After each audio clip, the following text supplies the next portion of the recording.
तो चेत जा दीवाने,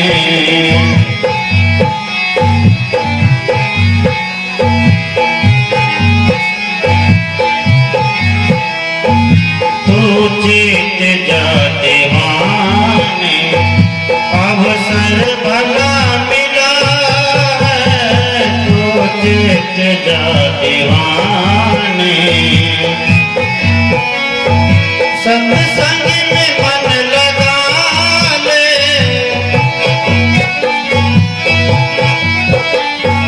सत्संग में मन लगा ले, इसमें तेरा भला है, तू चेत जा दीवाने, तू चेत जा दीवाने। अवसर भला मिला है, तो चेत जा दीवाने।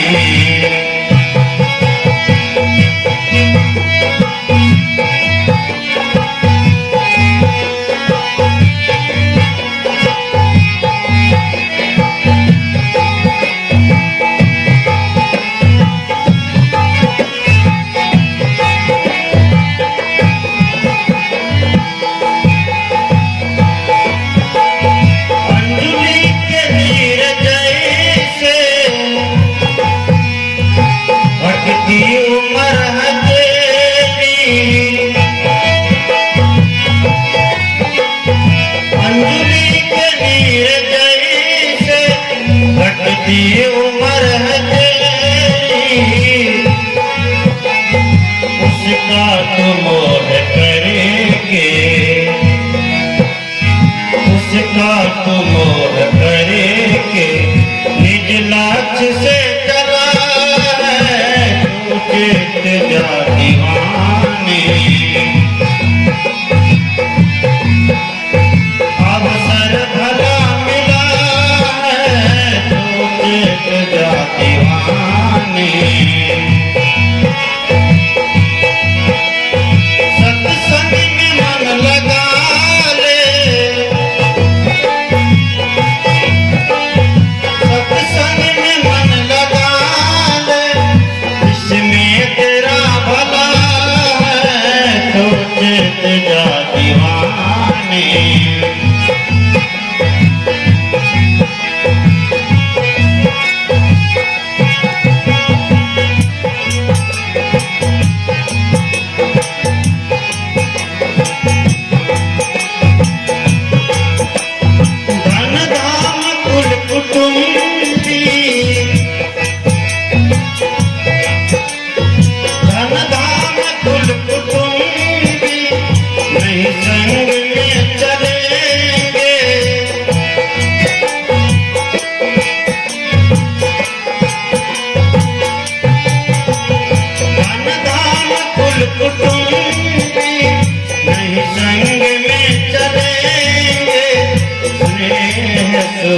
तुमको यह स्नेह सुख तुमको, बंधन पड़ा गला है, तू चेत जा दीवाने। अवसर भला मिला है, तू चेत जा दीवाने। अवसर भला मिला है, तू चेत जा दीवाने। सत्संग में मन लगा ले, लगा ले, सत्संग में मन लगा ले, लगा ले, इसमें तेरा भला है, तू चेत जा दीवाने। अवसर भला मिला है, तू चेत जा दीवाने।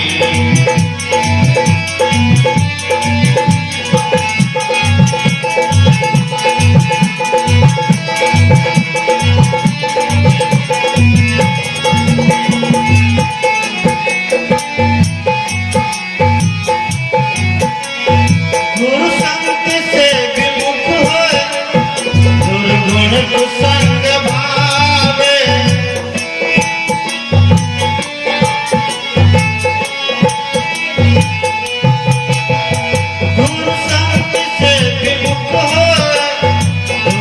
गुण कुसंग भावे अफसोस मोर तेरा, अफसोस मोर तेरा सौभाग्य ही जला है तुझे जातिमानी। अवसर भला मिला है तुझे जातिमानी। सत्संग में मन लगा ले, सत्संग में मन लगा ले, इसमें तेरा भला है तुझे जातिमानी, तुझे जातिमानी। अवसर भला मिला है तुझे जातिमानी।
सुधा को तज कर पीने गर्भ चला है तुझे जातिमानी।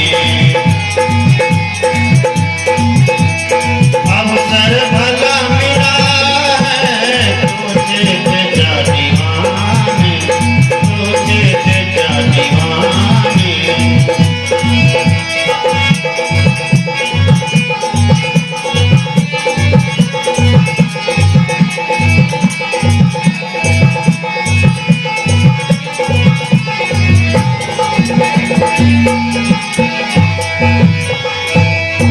विषयों से मन को मोड़ो, लालच में क्यों पड़ा है।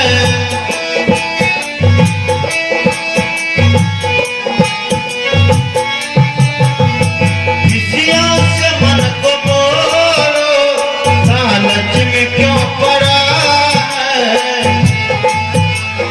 मन इंद्रिय सदा से, मन इंद्रिय सदा से तुमको ही चला है तुझे जातिमानी।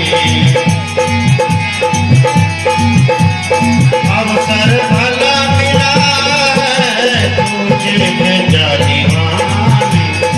अवसर भला मिला है तुझे जातिमानी।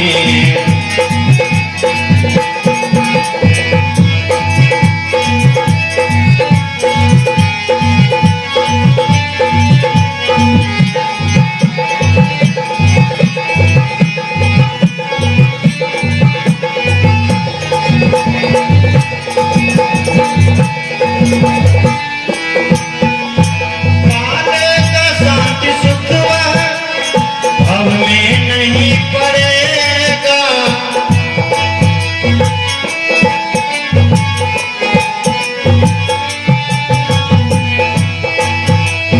पालेगा शांति सुख वह भव में नहीं पड़ेगा। श्रद्धा विवेक से जो,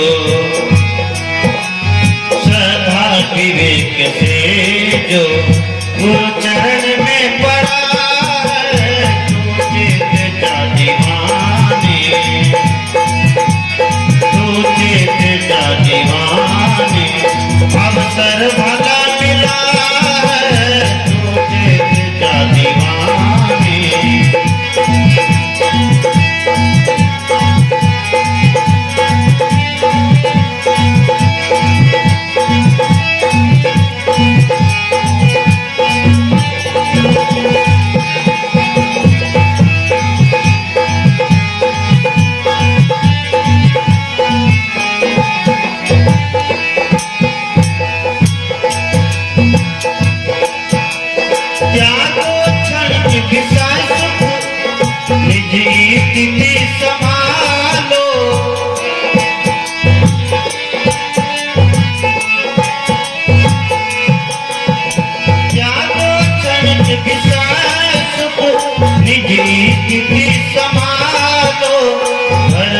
स्वरूप जीवन, धर्म स्वरूप जीवन जीने की ये कला है। तू जीत जा दीवाने, तू जीत जा दीवाने, अवसर भला मिला है। तू जीत जा दीवाने, तू जीत जा दीवाने, सत्संग में मन लगा ले,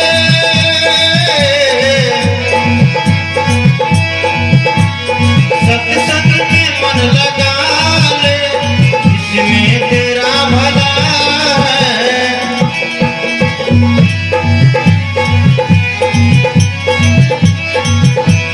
सत्संग में मन लगा ले, इसमें तेरा भला है।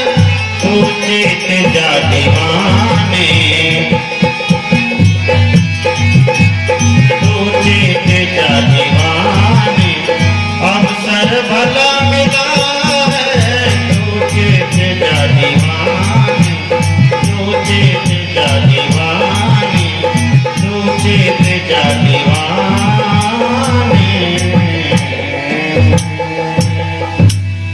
बोलिए सद्गुरुदेव की जय। आज का यह सत्संग दीक्षा दिवस के शुभ अवसर पर हो रहा है।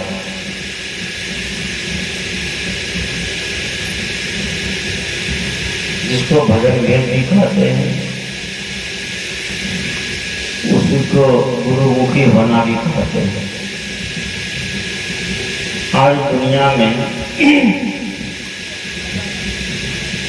गुरुमुखी कम और मनमुखी ज्यादा है।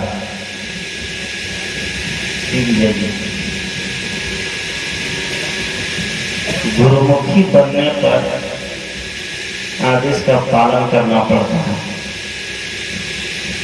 और मनमुखी बनने पर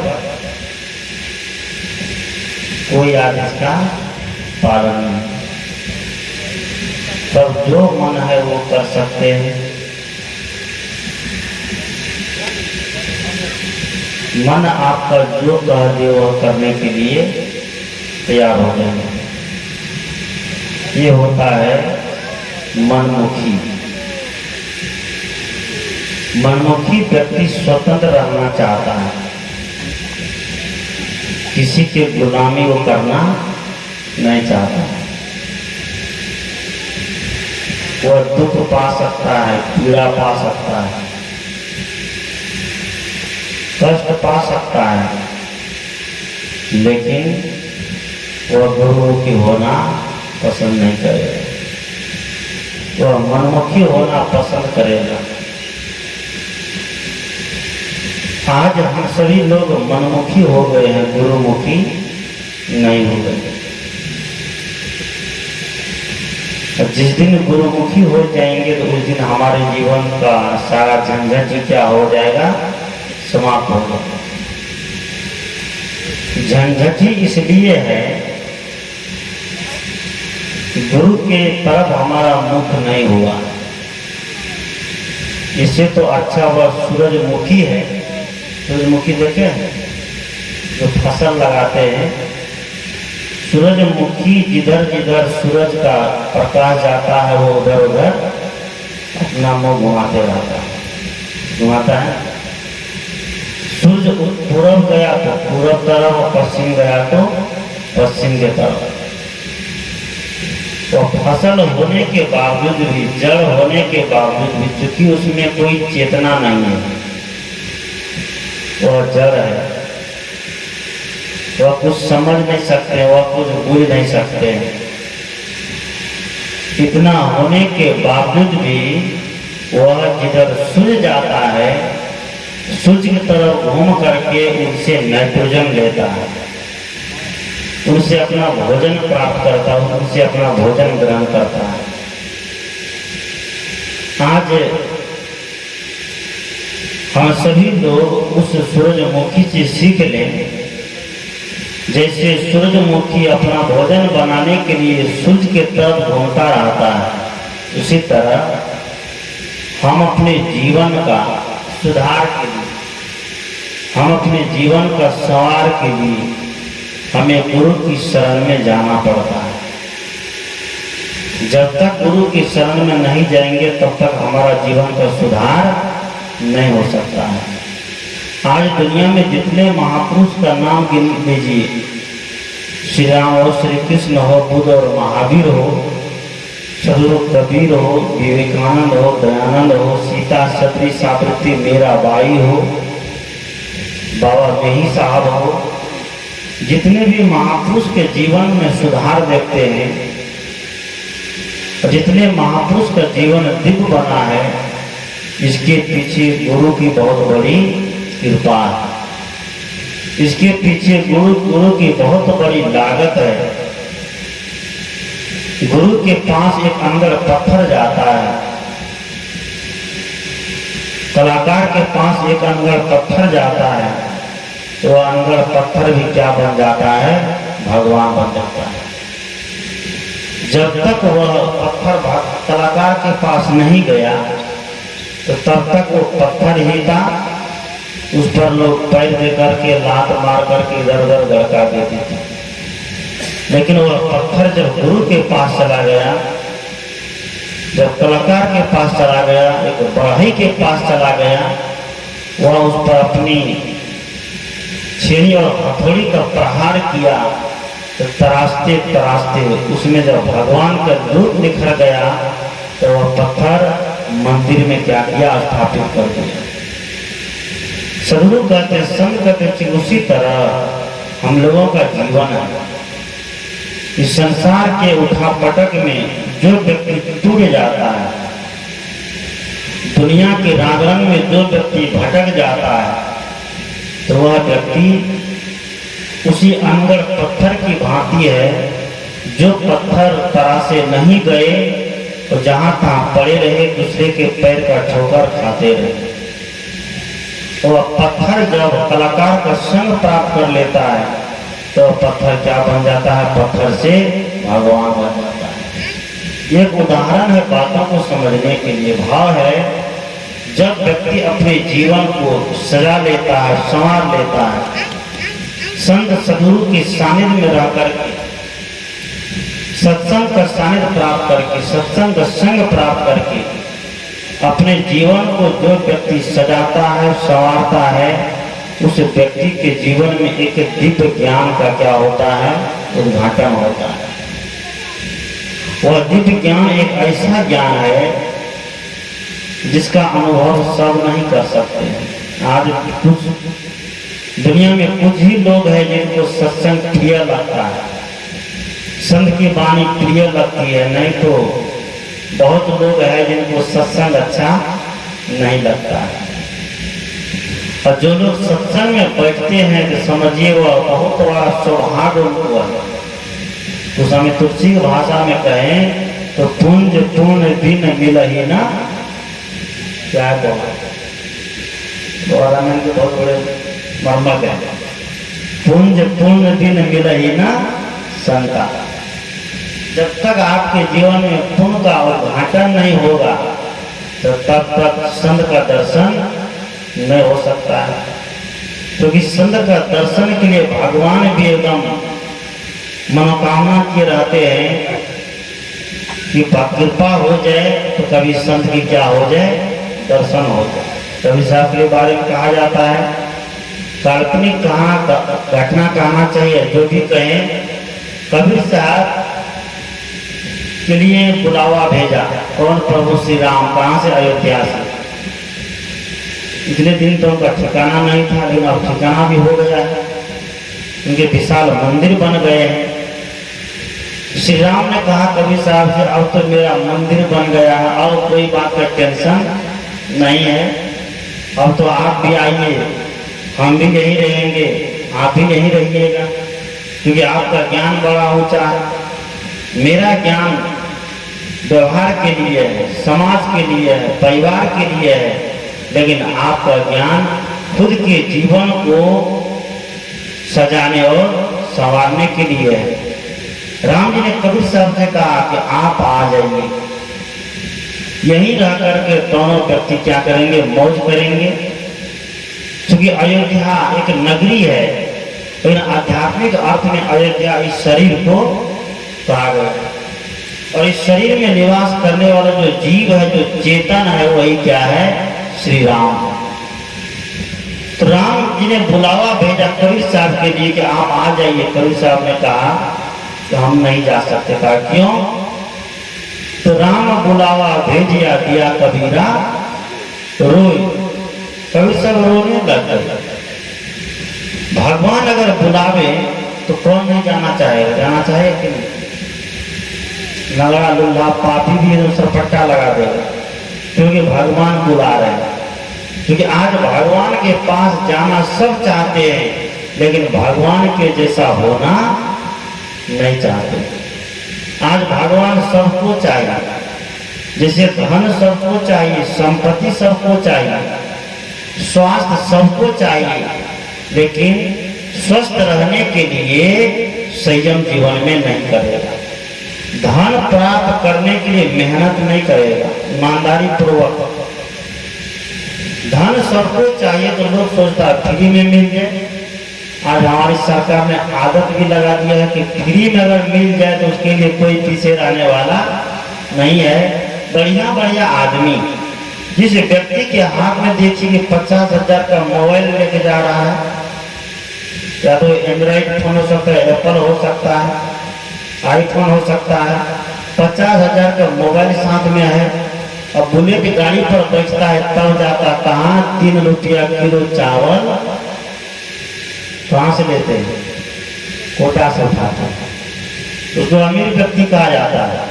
जिस व्यक्ति के हाथ में 50,000 रुपया का मोबाइल आया, बुलेट गाड़ी पर चढ़ करके 3 रुपया किलो चावल गेहूं उठाने जाता है, तो चुल्लू भर पानी में मारना चाहिए कि नहीं? आज वह व्यक्ति भी गरीबी रेखा में क्या क्या अपना नाम लिखा दे, क्योंकि फ्री खाने का आदत लगा दिया गया।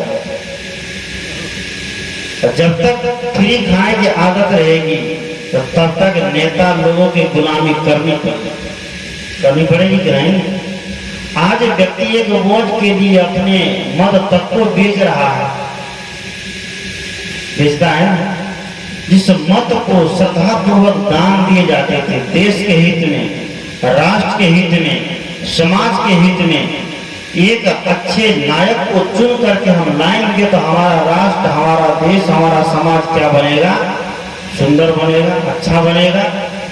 तभी ऐसा समय था कि हमारे देश में, हमारे समाज में, हमारे घर परिवार में अगर कोई युवक को युवती गड़बड़ करते थे तो गांव के 5 मर्द बैठ करके उनको इतनी सजा, इतनी कड़ी दंड देते थे तो दोबारा दूसरे बच्चे की हिम्मत नहीं होती थी गड़बड़ करे। क्या होता था? लेकिन अभी के समय देखिए, आज वो मुखिया सरपंच भी बेचारा कुछ नहीं कर सकता है। वो केवल एक मुखौटा है, प्रतिनिधि है समाज को लूटने के लिए, सरकार का पैसा लूटने के लिए। क्षमा करिएगा, ऐसे कोई प्रतिनिधि बैठे हुए तो बुरा मत मानिएगा, क्योंकि यह कबीर विचार मंच है। इस मंच से सच्चाई बोली जाती है, बताई जाती है। इस मंच से देश की बात, राष्ट्र की बात, समाज की बात, परिवार की बात, जीवन सुधार की बातें होती है। मैंने कहा कि कभी ऐसा समय था, अगर समाज में, परिवार में, घर में कोई गलत करे, उल्टा सीधा करे तो उनको कड़ी दंड दिए जाते थे, उनको जुर्माना किया जाता था कि दोबारा किसी की हिम्मत नहीं हो कि समाज में गलत माहौल फैलाने का। लेकिन आज का समय देखिए, आज अगर एक बच्चा गलत कर रहा है तो हजारों उनके साथ लगाओ। कौन सत्संग में बैठे, कौन सत्संग की बात को ध्यान देगा, कौन साधु महात्मा की बात को सुनेगा? कभी ऐसा समय था कि सत्संग के नाम पर, संत के नाम पर लोग मुरही चूड़ा सतवा बांध करके 3-3 दिन तक पंडाल में ठगुनियां पटगुनियां दिए रहते सत्संग को सुनने के लिए, संत की बात को सुनने के लिए।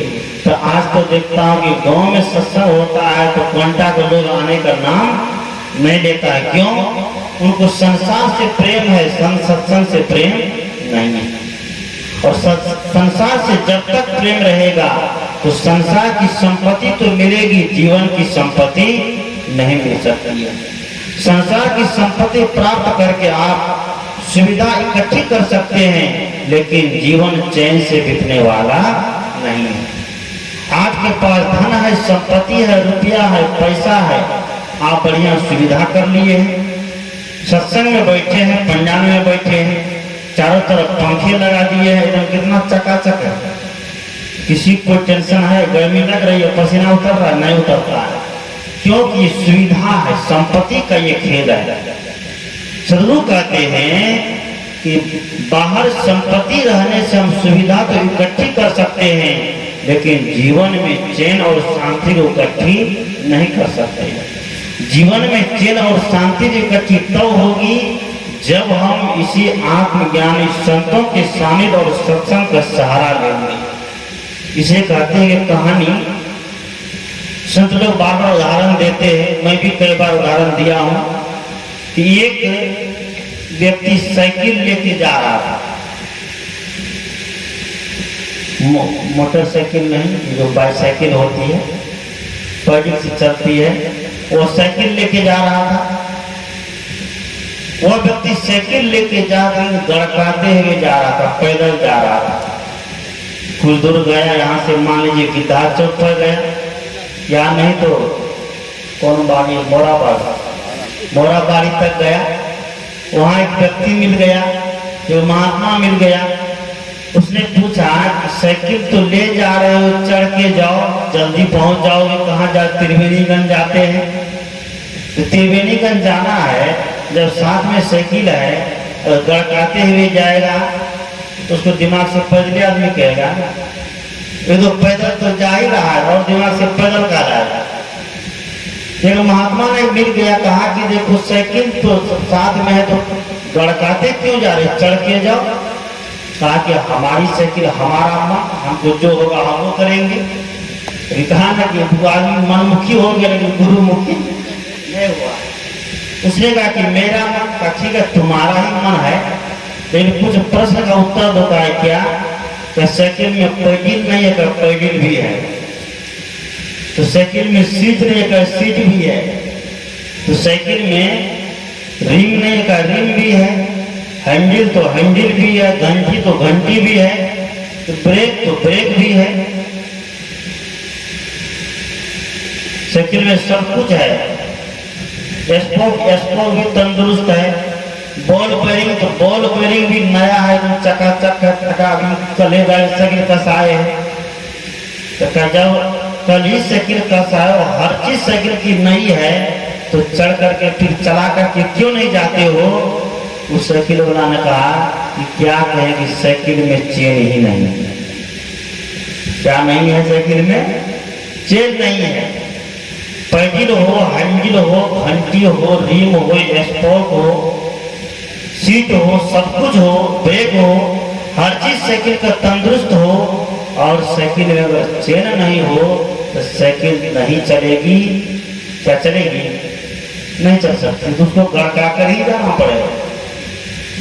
सदगुरु कहते हैं ठीक आज इसी तरह हमारे जीवन में सब कुछ है, हमारे घर में सब कुछ है, सारी सुविधा है। सुंदर बच्चे हैं, सुंदर पत्नी है, सुंदर पति है, सुंदर बेटा है, सुंदर बेटी है, सुंदर घर है, सुंदर मकान है, सुंदर दुकान है, सुंदर दरवाजे है, सुंदर फुलवारी है, सुंदर गार्डन है, सुंदर गाड़ी है। सब कुछ सुंदर होने के बाद जीवन में क्या है, चैन नहीं है, जीवन में शांति नहीं है। सब कुछ होने के बाद अगर मन में शांति नहीं है, जीवन में शांति नहीं है, तो सदगुरु कहते हैं कि फिर ये जीवन क्या है, बेचैन है। इस जीवन को फिर प्राप्त करना कोई हमें फायदा नहीं हुआ। जिस मनुष्य के जीवन को इतना सुंदर जीवन कहा गया है, गोस्वामी तुलसी की भाषा में कहें तो बड़े भाग मानुष तन पावा। सदगुरु कबीर की भाषा में कहें तो मानुष जन्म दुर्लभ है, पोहरी में धूजी बार। पक्का फल जो गिर पड़ा तो पोहरी में लागे डार। कि मनुष्य का जन्म बड़ा दुर्लभ से मिलता है। ये जीव बहुत पुराना है, इसको नया हम नहीं कह सकते। ये जीव बहुत पुराना, इसको नया नहीं कह सकते हैं। लेकिन ये नए नए शरीर को धारण करता है। कभी मनुष्य शरीर को धारण करता है, कभी पशु शरीर को, कभी पक्षी को, कभी अंडज को, कभी पिंडज को, कभी कुछ को, कभी कुछ, कभी कीड़ा, कभी मकोड़ा। इसी तरह धारण करते करते यहाँ पर कहते हैं कि 84 लाख योनि तैयार हो गए। उन 84 लाखों में मनुष्य को सबसे पहले सबसे सर्वश्रेष्ठ कहा गया है। आज कुछ लोग कहते हैं कि मनुष्य तो कुछ नहीं है, जो कुछ भी है कौन है? भगवान ही सब कुछ है। कहते हैं आज भगवान ही सब कुछ है। विचार करिए, कवि साहब ने कहा कि करो विचार तो सब दुख जाए।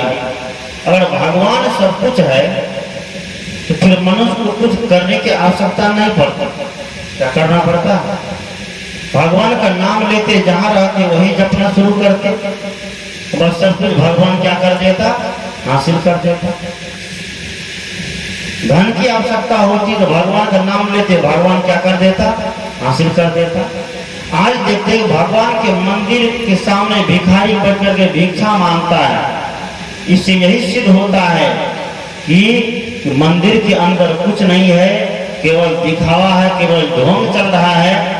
और मंदिर के अंदर भगवान सब कुछ देता तो भिखारी को बाहर बैठ करके भिक्षा मांगने की आवश्यकता नहीं पड़ती। सही है गलत? विजय जी डबल लगता होगा आपको। अगर मंदिर के अंदर भगवान सब कुछ देता तो भिखारी अंदर मांगता, बाहर नहीं मांगता। एक भिखारी को भिक्षा करने का भी समय आता है तो कहाँ मांगता है? मनुष्य मांगता है। इसलिए हमारे नीतिकार ने कहा गुह्यम ब्रह्म तदिदम ब्रवीमि नहीं मानुषात् श्रेष्ठम ही किंचित, कि मैं एक गोपनीय बात बताता हूँ तो दुनिया में मनुष्य से बड़ा और कोई नहीं। मेरे जीवन की घटना है। और बचपन में तो उतना ज्ञान रहता नहीं है, बचपन की बात है। जिस समय मैं पढ़ता था उस समय पढ़ने वाले विद्यार्थी सरस्वती माई की पूजा ज्यादा करते हैं। आप भी किए होंगे। पढ़ने वाले विद्यार्थी सरस्वती माई की पूजा ज्यादा करते हैं। देखा देखी देखा सुनी तो मैं भी जब सरस्वती माई का पूजा आया कब आता है? बसंत पंचमी। कौन महीना में? माघ में। माघ की पूर्णिमा में, माघ में, पंचमी में। तो बसंत पंचमी के दिन सब जगह खान पर सरस्वती माई का फोटो लगा, मूर्ति लगाया जाता है, पूजा होती है। तो मैं भी अपने घर में सरस्वती महारानी का फोटो लगा दिया, वहीं पर पूजा करना चालू कर दिया। और उसको बढ़िया से सजा दिए थे, फूल वूल से, हर चीज से। और फूल जो लटके हुए थे, उस फूल में नीचे जो दीपक जल रहा था, उस दीपक से फूल में क्या पकड़ ली? आग पकड़ ली। तो आग पकड़ लिया, वो आग लगते लगते चला गया कहाँ? ऊपर। ऊपर जब आग गई तो ध्यान नहीं दिए कि आग कहाँ गई है। आग ऊपर जाकर के लग गई घर, पूरा धुआं होने लग गया। बाहर के सब लोग देखा, दौड़े दौड़े आया, आग को बुझाया, हर चीज जाकर के सब कुछ को ठीक ठाक किया। जब ये घटना घट गई, आग लग गई घर में, सब कुछ हो गया, तब उस दिन मेरे मन में विचार आया कि जिस सरस्वती माई की पूजा हम कर रहे हैं आज, वह जब अपने घर की रक्षा नहीं कर पाई, जिस जगह में उनकी पूजा हो रही है, जब वो अपने निवास की रक्षा नहीं कर पाई, उनके रहते हुए उनके घर में आग लग गई, जो खुद अपने घर की रक्षा नहीं कर पाई, तो वो क्या मेरी रक्षा कर सकती है? मेरे जीवन को उद्धार कर सकती है? मेरे जीवन का कल्याण कर सकती है? उसी दिन से इसका विचार क्या हो गया? बदल गया। वो पूजा पाठ तंत्र मंत्र कहाँ गया? बस सब क्या हो गया? पीछे रह गया। सदगुरु कहते हैं कि पूजा ये पाठ जो कोई व्यक्ति करते हैं उसके लिए करे, उसके लिए कोई बना ही मेरे तरफ से नहीं है। लेकिन जब तक व्यक्ति के जीवन में संत और सत्संग का प्रभाव नहीं होगा, जब तक व्यक्ति अपने जीवन में सत्संग का ज्ञान, संत का ज्ञान नहीं उतरने देगा, तो तब तक उस व्यक्ति की आत्म चेतना जगने वाली नहीं है। तो साहब ने कहा कि आत्म ज्ञान बिना नर भटके, कोई मथुरा कोई काशी, जैसे मृगा नाभि कस्तूरी बन बन फिरत उदासी। मृगा के नाभि में कस्तूरी है। संत ने कहा कि कस्तूरी कुंडल माही बसे, मृग ढूंढे वन माही, ऐसे घट घट राम है दुनिया जानत नहीं। आज राम को खोजते हैं, भगवान को खोजते हैं। गोस्वामी तुलसीदास से किसी ने पूछा कि आपका राम कहाँ रहता है? बोलिए सदगुरुदेव की। गोस्वामी तुलसीदास से पूछा कि आपका राम कहाँ रहता है? तो गोस्वामी तुलसीदास जी ने कहा कि सिया राम मैं सब जग जानी, करहु प्रणाम जोड़ी जुग पानी। क्या कि सीता और राम पूरी दुनिया को मैं मानता हूँ। राम कोई मंदिर में नहीं है, राम कोई मूर्ति में नहीं है। जितने प्राणी बैठे, चाहे स्त्री हो चाहे वो पुरुष हो, वो सब क्या है? राममय है। सिया राम मैं सब जग जानी। जब सिया सीता और राम सब पूरी दुनिया को दिखने लग गए, हुआ क्या? व्यवहार पक्ष में तो करहु प्रणाम जोड़ी जुग पानी। तो दोनों हाथ जुड़ करके उनका प्रणाम करने लग गए, उनको श्रद्धा से नतमस्तक हो गए, उनको श्रद्धा से सिर झुकाने लग गए। कबीर साहब से पूछे कि आपका भगवान कहाँ रहता है? कबीर साहब तो इसमें पारंगत है कहने में। कबीर साहब ने कहा कि सब घट मेरो साइया। साइया मतलब भगवान साई। सब घट मेरो साइया, सुनी सेज न कोई, बलिहारी ता घट की जागट प्रगट होई। सदगुरु कहते हैं कि सबके घट में मेरे साई है, सबके घट में श्री राम है, सबके घट में परमात्मा है, लेकिन महत्व उसका है, वैल्यू उसका है, पूजा उनकी है जिसने अपने परमात्मा को जगा लिया है, जिसने अपने परमात्मा को चेता लिया है, जिसने अपने परमात्मा को उद्घाटित कर लिया है। उनका सबसे ज्यादा महत्व है। मनुष्य तो दुनिया में सब है ना। कोई मांस खाता है, कोई मछली खाता है, कोई शराब पी करके धूत रहता है, कोई चोरी करता है, कोई बेईमानी करता है, कोई बदमाशी करता है, कोई व्यभिचार करता है, कोई छिनरपन करता है, गलत गलत इतने अनैतिक कर्म मनुष्य करता है।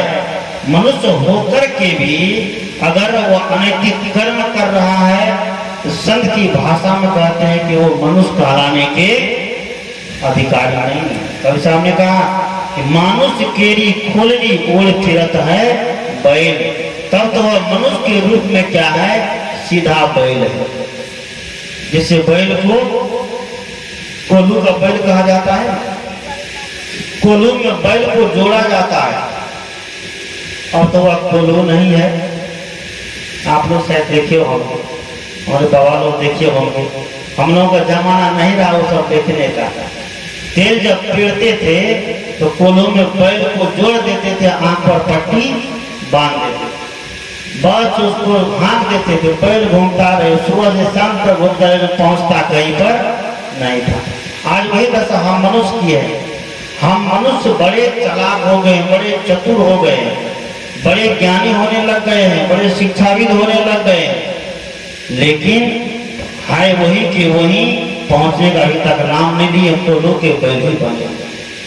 इसलिए सदगुरु कहते हैं हम मानव है, मानव का प्रथम कर्तव्य है कि संत सदगुरु के सानिध्य में जाकर के गुरुमुखी बनिए, मनमुखी नहीं। मनमुखी व्यक्ति सब जगह दुख पाता है। कबीर साहब ने कहा कबीर मन तो एक है, भावे तहाँ लगा, भावे गुरु की भक्ति करो, भावे विषय कमाओ। सदगुरु कहते हैं कि मन एक है, या तो आप उससे गुरु को भजन कर सकते हैं या दुनिया का चिंतन कर सकते हैं। दुनिया का चिंतन करेंगे तो जीवन दुख से भर जाएगा, गुरु का चिंतन करेंगे अध्यात्म का चिंतन करेंगे, भगवान का चिंतन करेंगे, सदगुरु का चिंतन करेंगे तो जीवन सुख से भर जाएगा।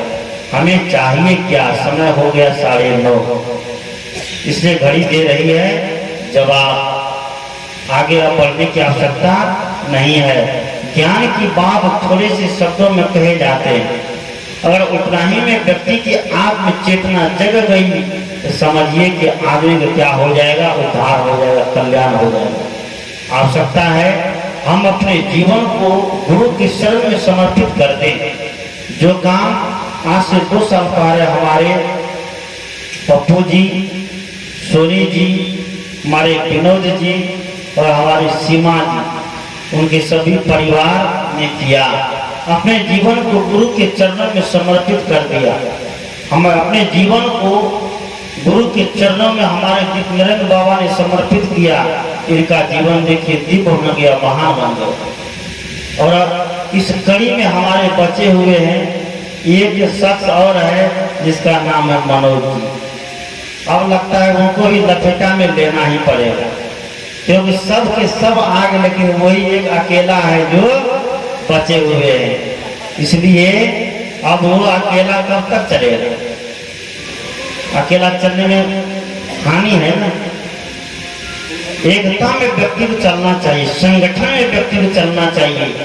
झाड़ू को आप लोग देखे हैं, झाड़ू जब तक संगठित है, झाड़ू देखे हैं, झाड़ू जब तक संगठित है तो तब तक वो क्या करता है? कचरा को साफ करता है। वही झाड़ू जब एक एक करके अलग अलग हो जाए तो क्या हो जाएगा? वो खुद कचरा बन जाएगा, झाड़ू बनेगी नहीं बनेगी। इसलिए संगठित होकर के व्यक्ति को चलना चाहिए। अलग अलग हम रहेंगे तो हमारा भाव कम हो जाएगा, हमारा रेट कम हो जाएगा। एक बार मैं अंगूर की दुकान पर गया, अंगूर वाले से पूछा अंगूर का रेट। उसने 2 तरह के रेट बताया। कहा कि एक का रेट है 60 रुपया, एक का रेट है 100 रुपया। मैंने कहा ऐसा क्यों? 100 रुपया वाला अंगूर क्या कहीं दूर से आया है, विदेश का है क्या है कि नहीं? एक ही बागान का, एक ही पेड़ का ये भी अंगूर है। मैंने कहा 100 रुपये वाला अंगूर ज्यादा मीठा है क्या? कि नहीं, मीठा दोनों में सेम है। तो मैंने कहा फिर दाम में अंतर क्यों? कहा इसलिए ये अंगूर 100 रुपये किलो इसलिए बिक रहा है, ये गुच्छा में है। कौन चीज में है? ये गुच्छा में है। और ये जो गुच्छा से टूट करके अलग अलग हो गया है, ये 60 रुपये इसलिए हो गया, ये गुच्छा में नहीं, संगठित नहीं, अलग अलग हो गया। तो हम कैसे रहना चाहते हैं? गुच्छे में रहना चाहते हैं, अलग अलग रहना चाहते हैं? गुच्छा में रहिएगा तो भाव बढ़ जाएगा, दाम बढ़ जाएगा, ज्यादा दाम मिलेगा। इसलिए अपना भाव बढ़ाइए, अपना दाम बढ़ाइए। तो अपना दाम कैसे बढ़ेगा? जब संत सदगुरु के सानिध्य में जाएंगे, शरण में जाएंगे। आज मक्का बिकने का समय है। मक्का जब तक पैकार के हाथ में नहीं जाएगा उसका दाम बढ़ेगा नहीं, उसका दाम नहीं लगेगा। कोई व्यक्ति कहे कि नहीं मक्का तैयार करके घर में रख देते हैं और लोग करें कि नहीं जब तक 5000 क्विंटल होगा तब बेचेंगे, तो क्या पता भविष्य में वो 1800 रुपया भी हो सकता है? इसलिए जब तक मक्का पैकार के हाथ में नहीं जाता है, बनिया के हाथ में नहीं जाता, तो मक्का का भाव नहीं लगता। उसी तरह जब तक हम संत सदगुरु के सानिध्य में नहीं जाएंगे, सत्संग में नहीं जाएंगे, तो तब तक हमारा भी भाव तय होने वाला नहीं है। तो हम अपने भाव को बढ़ावे। हमारा भाव तब बढ़ेगा जब हम संगठित रहेंगे, जब हम संत सदगुरु के सानिध्य में रहेंगे, जब हम परिवार में एक संगठन बना के रहेंगे, तभी हमारे जीवन का क्या होगा? भाव बढ़ेगा। इसलिए समय 9:30 होने वाला है। बहुत लोग मेहनत करके आते हैं, क्योंकि अभी मेहनत करने का समय है। बहुत लोग मक्का कटिंग करके आते हैं, मक्का छील के आते हैं, तैयार करके आते हैं, सूखा करके आते हैं। सब लोग परेशान रहते हैं। इसलिए रात में उसको विश्राम भी चाहिए। सुबह पुनः 6 बजे से यह कार्यक्रम चालू होगा, 9 बजे तक चलेगा। गर्मी का सीजन है, 9 बजे तक चलेगा। उसके बाद सायंकालीन सत्र भी होगा, तो 2 बजे से नहीं हो सकेगा कि गर्मी है। 4 बजे से लेकर के 8 बजे तक वो सत्र चलेगा। तो अभी का सत्र यहीं पर ये संपन्न होता है। आप सभी श्रोता बंधु जिस बार मैं पहली बार सत्संग करने के लिए आया था, तो उस बार केवल परिवार के ही लोग थे, बहुत लोग सत्संग में नहीं थे। लेकिन अब लगता है कि बेहरारी ग्राम के लोग सत्संग के प्रति जागरूक हो गए, वो सत्संग की बातों को समझने लगे, सत्संग की भाषा को समझने लगे हैं। और जो व्यक्ति सत्संग की भाषा को समझेंगे, समझिए वह व्यक्ति हर भाषा को समझ सकते हैं, हर परिस्थिति को समझ सकते हैं। वह व्यक्ति किसी भी परिस्थिति में टूटने का वो काम नहीं करेगा। इसलिए आप तमाम श्रोता बंधु के लिए इसके लिए बहुत बहुत धन्यवाद है कि दीक्षा दिवस के शुभ अवसर पर हमारे दीपनिरंजन बाबू अपने सुपुत्र के लिए ये मंगल कामना करते हैं, शुभकामना करते हैं। तो ऐसा पिता और माता मिलना सबकी सौभाग्य में नहीं होता है कि ऐसा पिता और माता मिल जाए जो अपने पुत्र के नाम पर, पुत्र के दीक्षा दिवस के नाम पर प्रत्येक साल सत्संग का आयोजन करें। ये बहुत बड़ी सौभाग्य की बात है, ये बहुत बड़ी समझिए उपलब्धि की बात है उस पुत्र के लिए, उस बहू के लिए, उस बच्चे के लिए कि अभी से उनके जीवन में ऐसे माता पिता का संदेश मिलते जा रहा है। ऐसे माता पिता उनको मिल गए हैं जो भगवान से कहीं ज्यादा दर्जा उनको मिलना चाहिए, और मिल भी रहा है, मिलना चाहिए ना। जिस भगवान की हम कल्पना करते हैं, जिस भगवान को हम खोजना चाहते हैं, आज तक वो भगवान क्या मिला? नहीं मिला। लेकिन वह भगवान हमारे रूप में माता पिता के रूप में है। आज उस माता पिता को दुनिया के लोग कदर नहीं करते। क्या करते हैं? नहीं करते। इसीलिए हमें उनकी कदर करना है, और यही हमें भगवान है। आइए एक छोटा सा भजन के साथ फिर आरती हो जाएगी। बोलिए सद्गुरुदेव की।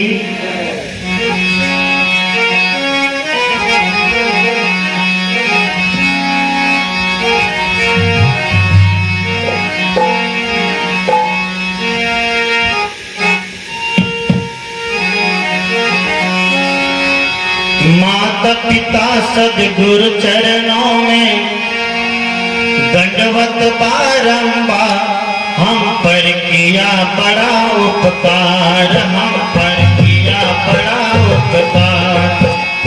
माता पिता सद्गुरु चरणों में दंडवत बारंबार, हम पर किया बड़ा उपकार, हम पर किया बड़ा उपकार।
पितु मातु से गुरु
स्वार्थ के कृपा किए वे इतने बड़े उदार, हम पर किया बड़ा उपकार, हम पर किया बड़ा उपकार।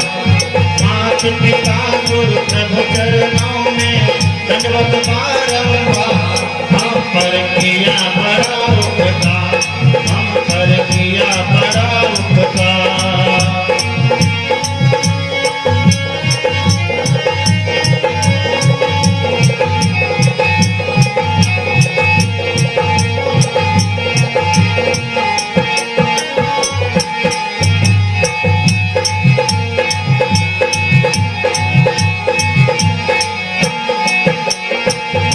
ज्ञान गुरु ने दर्शाया, अंधकार सब दूर भगाया।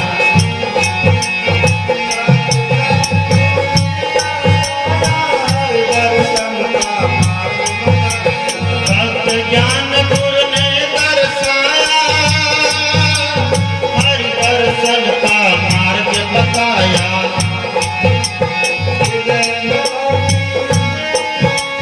हृदय में भक्ति दीप जलाकर सब जीवों में श्रेष्ठ बनाया। भक्त ज्ञान गुरु ने दर्शाया, हरि दर्शन का मार्ग बताया। हृदय में भक्ति दीप जलाकर सब जीवों में श्रेष्ठ बनाया। बिना स्वार्थ के कृपा किए जो भी उनकी शरण में जाता हो जाता कल्याण, हम पर किया बड़ा उपकार, हम पर किया बड़ा उपकार। मात पिता गुरु प्रभु चरणों में दंडवत बारंबार, हम पर किया बड़ा उपकार, हम पर किया बड़ा उपकार, हम पर किया बड़ा उपकार, हम पर किया बड़ा उपकार, हम पर किया बड़ा उपकार, हम पर किया बड़ा उपकार।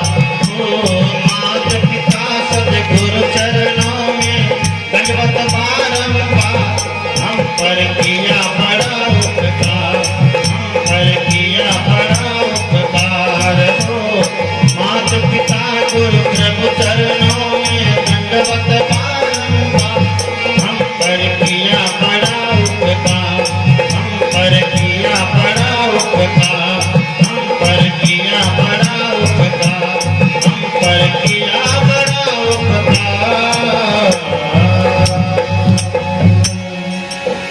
बोलिए सद्गुरु देव की जय। माता पिता और गुरु, माँ ब्रह्मा है, पिता विष्णु है और गुरु शंकर जी है। ये तीनों का आशीर्वाद जिस व्यक्ति के जीवन में है उसका कभी कोई बाल बांका होने वाला नहीं है। इसलिए मैंने कहा कि मनमुखी नहीं, क्या बनना है, गुरुमुखी बनना है। तो गुरुमुखी बनेंगे तो फिर सूरजमुखी बनने की जरूरत नहीं पड़ेगी। गुरुमुखी बनेंगे तो सूरजमुखी बनने की जरूरत नहीं पड़ेगी।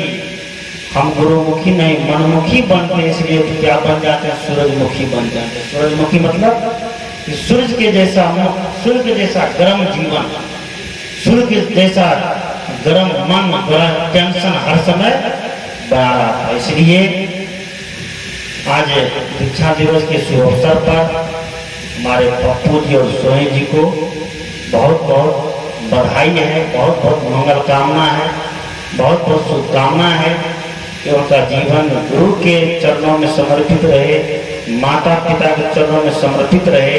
यही जीवन का अंतिम उद्देश्य है। इसी के साथ मैं अपनी वाणी को विकसित रही तो विराम देता हूँ। आप तमाम श्रोता बंधु के लिए बहुत बहुत मंगल कामना, बहुत बहुत शुभकामना करता हूँ। यही श्रद्धा, यही लगन सत्संग और संघ के प्रति बनी रहे, आपका जीवन कल्याण होते रहे। बोलिए सद्गुरु देव की जय।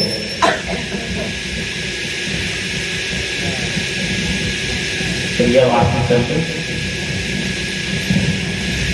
आरती गरीब निवाज साहेब आरती हो आरती दीन दयाल साहेब आरती हो ज्ञान आधार विवेक की बातें ज्ञान आधार विवेक की बातें सुरति ज्योति जाग साहेब आरती हो आरती गरीब निवाज साहेब आरती हो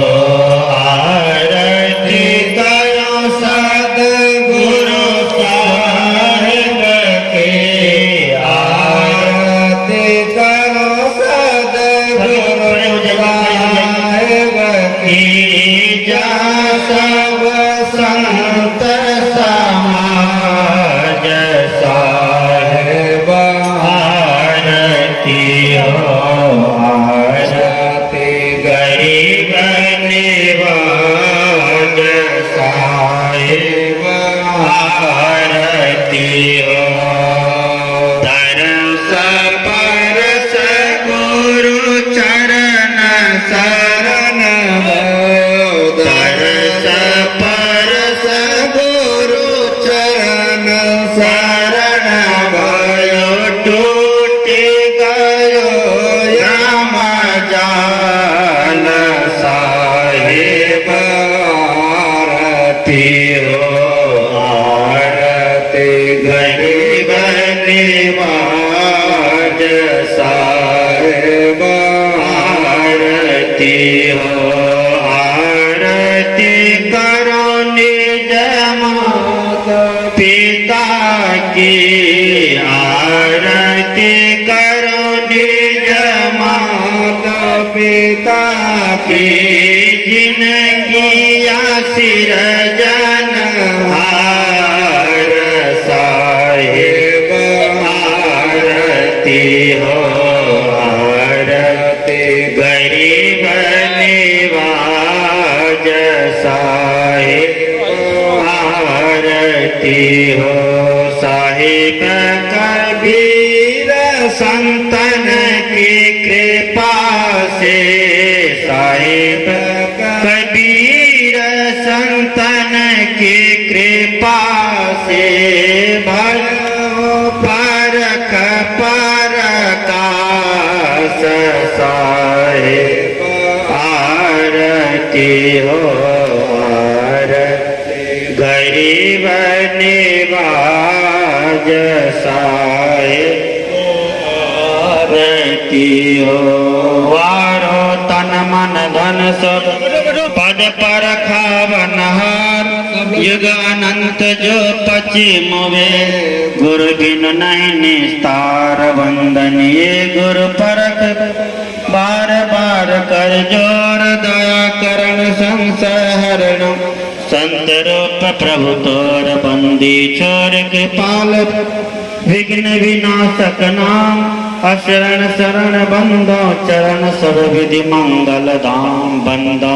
सन्मुख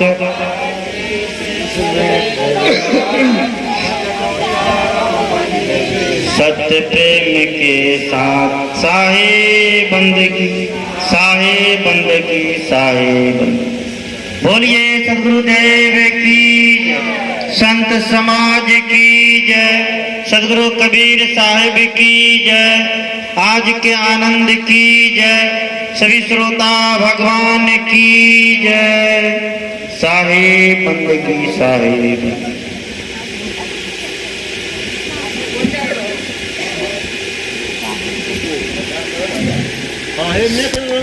मैं खोला हूँ कौन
और सुनने का मत था।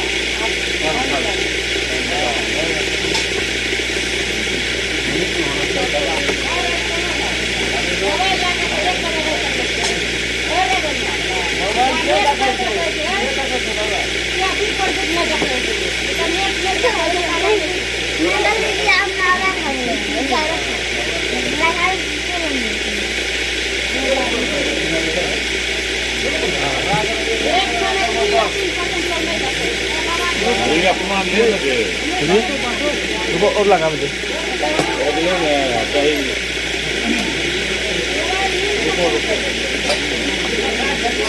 ये है आपको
लगा देंगे ठीक है लगा देंगे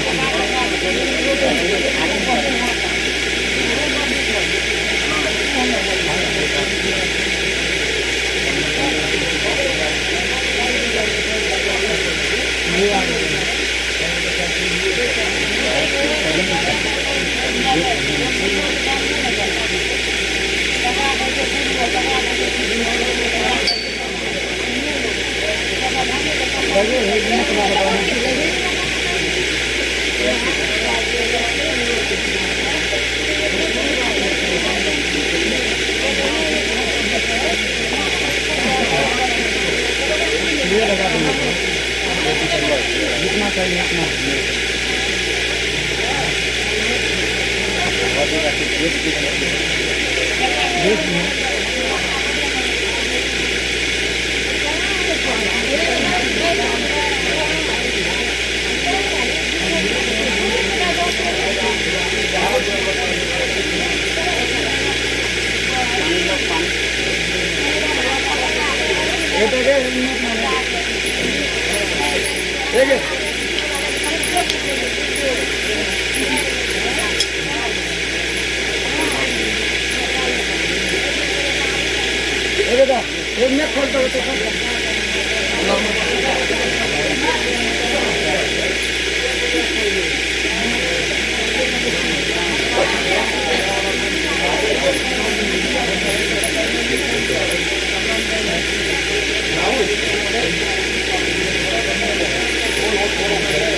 ले चल रहे ऐसे रोक दे